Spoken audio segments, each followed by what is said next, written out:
제약바이오주를 모아간다면 내년 상반기쯤 되면 이제 금리 인하 얘기가 나오기 시작하면 그때는 이미 좀 많이 올라있지 않을까 이렇게 생각합니다. 자동차 업종도 제 생각에는 지금 관심을 가져야 될 중요한 업종이라고 생각합니다.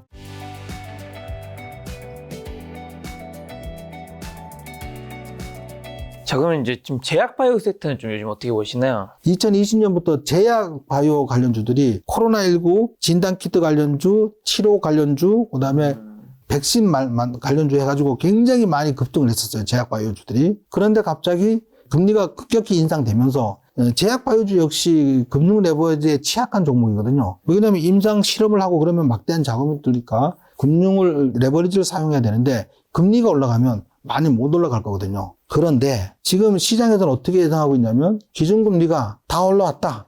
물론 한 번 더 올린다는 말도 있기는 한데 하지만 거의 올라갈 만큼 올라갔고 추가 인상은 없을 거다. 그 다음부터 기대되는 건 금리 인하잖아요. 그럼 내년에 이제 금리 인하 얘기가 분명히 나올 거고 뭐 빠르면 내년 상반기 인하한다는 얘기도 있고 아니면 내년 하반기 돼서야 인하한다는 얘기가 있을 수는 있지만 어쨌든 금리 인하 얘기가 나온다면 그때부터는 금융 레버리지를 많이 사용하는 제약 바이오 업종도 분명히 크게 다시 상승할 가능성이 매우 높다. 이렇게 봐서 이건 역시 말씀하신 대로 지금부터 자꾸 주식을 제약바이오주를 모아간다면 내년 상반기쯤 되면 이제 금리 인하 얘기가 나오기 시작하면 그때는 이미 좀 많이 올라있지 않을까. 이렇게 생각합니다. 현대차, 기아 이제 실적도 괜찮은데 자동차 섹터는요? 현대차하고 기아차가 올해 내내 실적이 계속 증가만 했다고 하거든요. 미국 저게 판매가 좋지도 않았음에도 불구하고 굉장히 증가를 했었는데 거기는 이제 미국 자동차 노조 파업도 어느 정도 작용을 했을 걸로 보여지고요. 근데 자동차 업종도 얘도 경기 민감주거든요. 경기가 나빠질 걸로 예상되면 자동차 한 5년 타고 바꿀 거를 한 몇 년 더 타지 더 타겠죠. 뭐 그렇게 생각을 하는 거거든요. 근데 그게 금리 인하 얘기가 나온다면 문제는 달라질 거라는 거죠. 증시는 항상 선반영되잖아요. 증시는 매출에 비례하는데 미래 예상 매출에 비례하는 거거든요.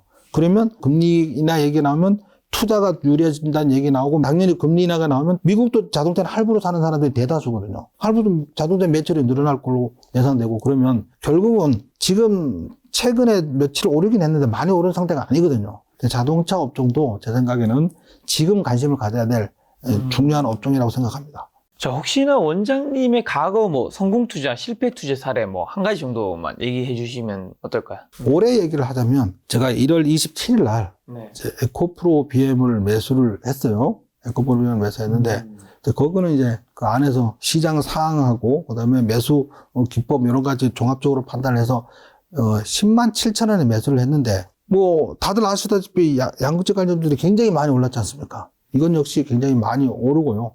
많이 오르다가 이제 어느 정도 고점 징후가 나오고 뭐 그런 상황에서 4월 11일 뭐 이때 일제히 급등을 하면서 그 다음날 하락한 적이 있었어요. 저점 대비 한 180% 200% 가까이 올랐으니까 그렇게 많이 오른 종목이 갑자기 고점에서 대량 거래가 터진다면 이거는 고점 징후거든요. 그래서 그때 전략 매도해서 한 250% 정도 수익을 낸 적이 있습니다. 그 뒤로 이제 에코프로 BM 어떻게 됐냐면 1차 고점 이후 조정받다가 다시 한번 숏스퀴즈 공매도 친 세력들이 사서 갚는 숏스퀴즈 물량이 나오다 다시 한번 상승을 해서 7월 10일 15일경인가 고점을 찍고 지금까지 계속 하락 중인데요. 어쨌든 다시 상승하긴 했는데 그래도 4월달 고점에서 정리를 했습니다. 예. 그때 왜 정리하셨어요? 아까 말씀드린 것처럼 이제 오를 만큼 올랐다고 생각한 거죠. 사실 조정 받다가 개인들이 또 너도 나도 으쌰으쌰 해가지고 이제 공매도하고 전쟁을 벌리자 뭐 이런 문제가 그런 분위기가 일어나면서 외국인 기관들이 공매도 친 세력들이 주식을 사서 갚아야 되는 숏스퀴즈가 나올 거까지는 그 뒤로 한참 뒤에 나왔으니까 그래까지는 생각을 안 했어요. 그거보다 좀 더 조정을 받을 거라고 생각했는데 제 예상보다는 덜 하락하고 다시 한번 강하게 치고 올라간 거죠. 예. 제가 생각할 때 그때가 고점이었다는 거죠. 실패 사례는요? 어마어마한 실패 사례가 하나 있는데요. 네네. 예를 들면 제가 2010년에 이제 주식 공부를 막 하고 열심히 하고 있을 때였거든요. 하고 있을 때였는데 그 당시 이제 막 구제역이 창궐해서 뭐 소를 도살을 하니 뭐 이런 얘기가 막 있었는데 그때 어느 날 이제 종목을 발견했는데 미국산 소고기를 수입하는 수입력 업체가 있었어요. 그 종목의 차트를 봤는데 일단 상승하고 눌림받고 다시 상승 신호가 나오면서 원형 바닥 만들면서 제가 공부한 바로는 이거는 급등 차트인 거예요. 저도 모르는 어떤 자신감? 네네. 그런 자신감이 생겨서 그 당시에 제가 5,800만 원짜리 샀어요. 2010년에.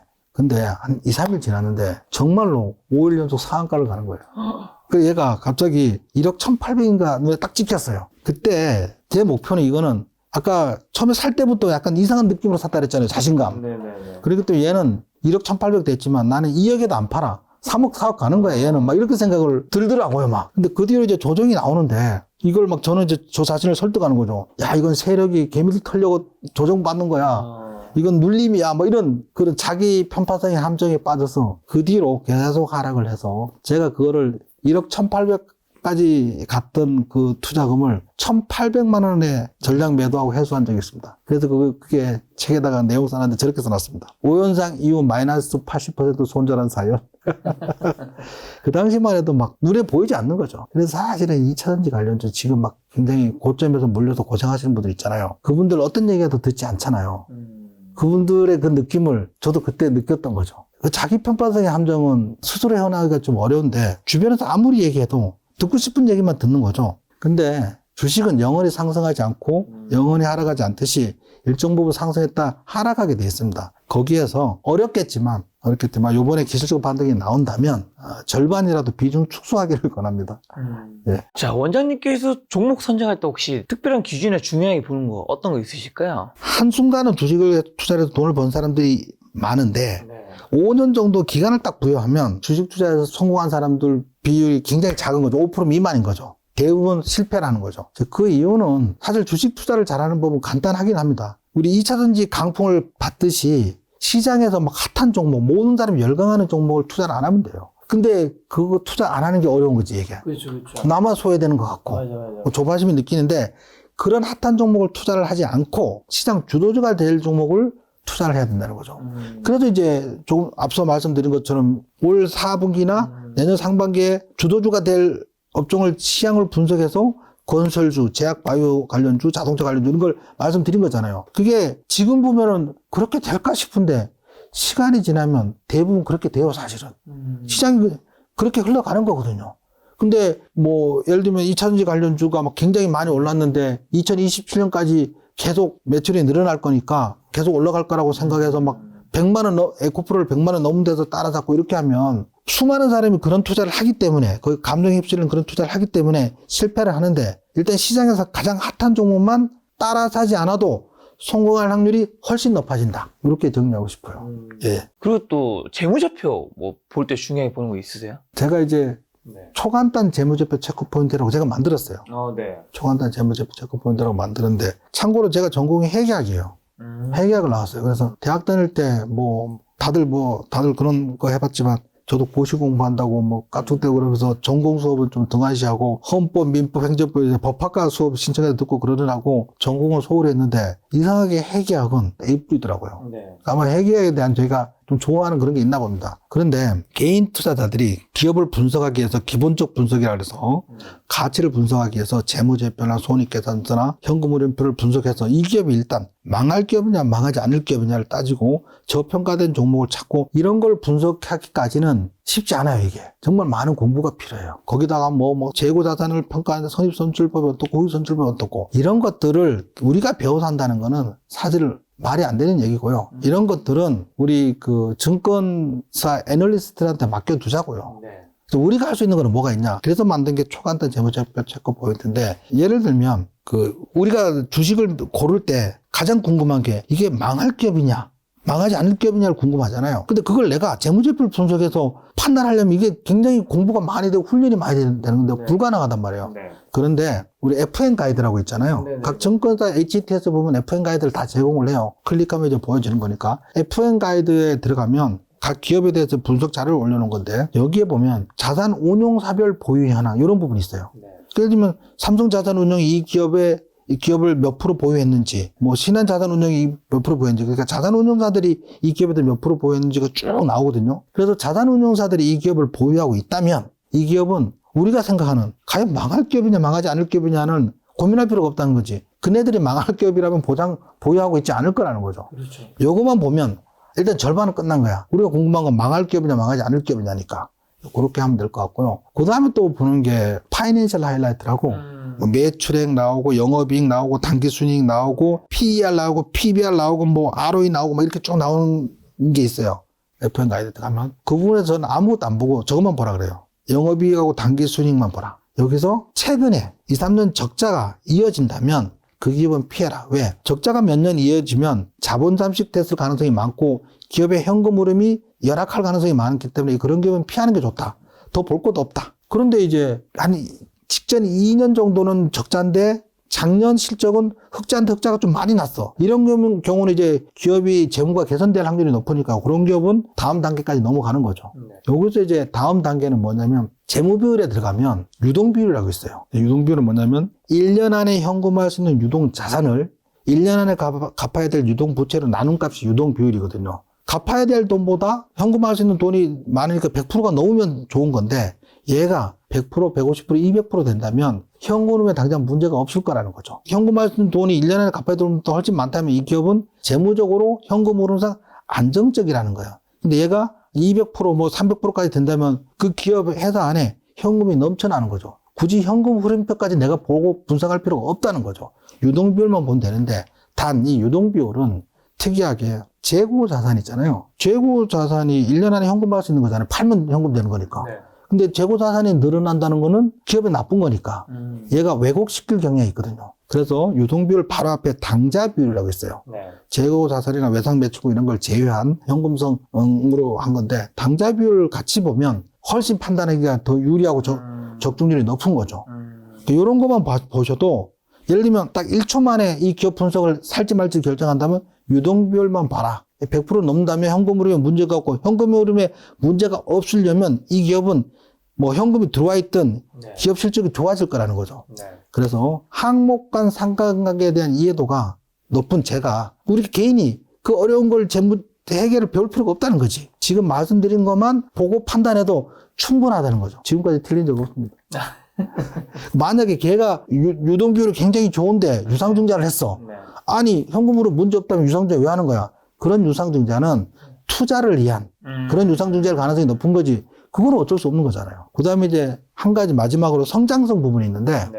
FM 가이드에 보면 컨센서스라고 있어요. 네. 우리 컨센서스는 보통 이제 투자자들 대부분 아는 건데 각 증권사들이 이 기업에 대해서 애널리스트들이 기업 분석 보고 리포트를 내잖아요. 네. 근데 한 3개 증권사 이상의 리포트가 나온 거를 네. 평균 내서 제시한 게 컨센서스거든요.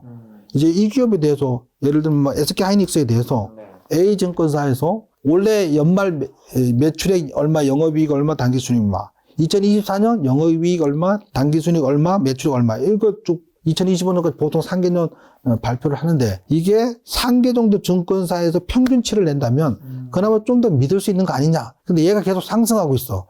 그러면 이 기업은 앞으로 성장할 가능성이 굉장히 높다고 보는 거죠. 결과는 맞을지는 모르지만 그 큰 증권사 기관 투자가들 펀드 매니저들이 그런 거 보고 증권사 리포트를 보고 투자를 결정하기 때문에 그런 걸 보고 투자하는 연습을 한다면 기관 펀드 매니저나 외국인 펀드 매니저랑 같은 관점에서 주식을 투자한다고 볼 수도 있습니다. 원장님 여러 이야기 해주셨는데 종잣돈 한 5천만 있다면 지금 어디에 좀 투자하면 좋을까요? 투자자들은 자기 자신의 성향을 좀 구분할 필요가 있어요. 네. 내가 공격적인 투자자라면 좀 보수적으로 비중을 조절할 필요가 있고요. 내가 너무 보수적인 투자자라면 좀 더 공격적으로 투자를 조정할 필요가 있어요. 근데 이제 그 본인만 이제 아는 거죠. 그걸 검사를 하기 전에는.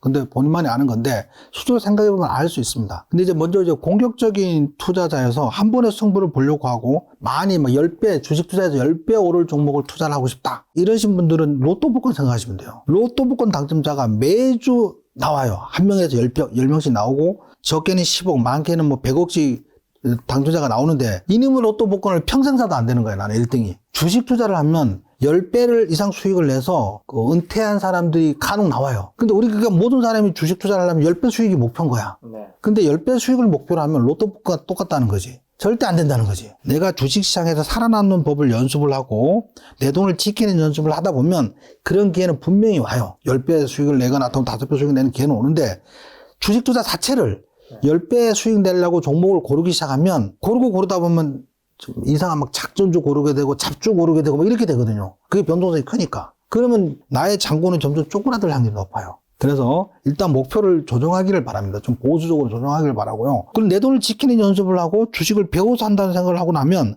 그러면 제가 경험에 의하면 주식시장에서는 반드시 5배, 10배 수익 날 기회가 준다는 거죠. 한 가지 예를 좀 들어볼까요? 제가 이제 한때 라이브 전문가를 오랫동안 했었는데 그때 한 4년 정도 유료 회원이던 분이 계세요. 그분이 오셔서 5천만 원 갖고 처음 시작하셨는데 2020년 1월까지 5천만 원으로 한 4년간 저를 따라 하셔가지고 1억 5천이 됐어요. 5천만 원으로 한 4년간 해서 1억 5천이 됐어요. 그런데 코로나가 터지고 당시 이제 시젠이라는 종목, 누구나 아는 종목, 진단키트를 개발했다는 거야, 최초로. 진단키트 개발한 시젠이라는 종목을 갖고 우리가 매매를 했었는데 그분이 뭔가 느낌이 왔나 봐요. 몰빵을 해본 거예요, 1억 5천을. 단 몇 달 만에 6억 5천 만들어서 나갔어요. 이거 무슨 말이냐면 4년 동안 겨우 적은 돈 아니지만 어쨌든 1억을 벌었는데 그게 단 몇 달 만에 5억 이상 벌었던 거죠.